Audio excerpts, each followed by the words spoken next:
il y a une catégorie de belles-sœurs là qu'il faut se méfier. Une catégorie de belles-sœurs là qu'il faut tirer sur elle. Elle, c'est-à-dire qu'elle laisse, tu ne sais pas si elle est mariée ou pas.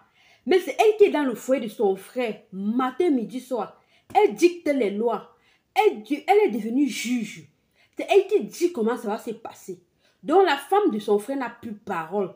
Donc comme elle est le frère, elle est la sœur de l'homme, on ne doit plus respirer. Parfois tu vois, elle est mariée, mais dans son propre foyer, elle n'a pas parole. Elle est là-bas également, elle a des belles sœurs, mais elle n'a pas parole. Mais elle vient être là, juge, gouvernante du foyer de son frère. Je ne comprends pas, c'est comme si c'est un autre niveau de sorte, je ne sais pas, je ne sais pas comment je vais qualifier ça. C'est comme si, tu te demandes même si elle a tous ses sens, si dans sa tête là, les choses sont en ordre. Parce qu'elle vient là, et elle vient, c'est elle qui va dire à son frère comment il va traiter sa femme. C'est elle qui va dire comment elle va toujours trouver ce qui est mauvais à la femme sur la femme de son frère. Donc, il y a certaine catégorie là, elle est seulement en train de donner les mauvais scores, de dire ce qui n'est pas bien. Et tu ne peux pas voir, elle apprécie. D'autres même, tu vois, elle n'est pas mariée, elle est encore chez eux. Elle est encore dans la maison familiale. Mais c'est elle qui passe le temps à dire à son frère comment il doit marcher. C'est elle qui est bonne conseillère.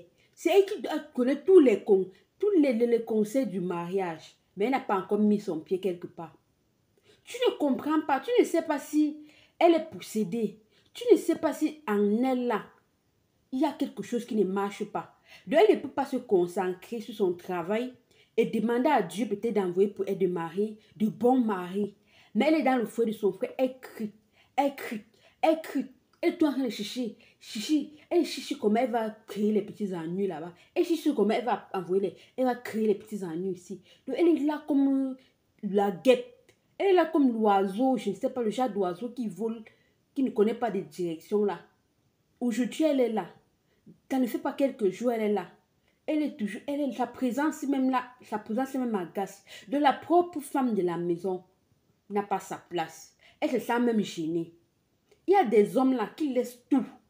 Parfois, quand vous avez des sœurs, il faut savoir que vous êtes l'homme de la maison. Vous avez les dernières paroles.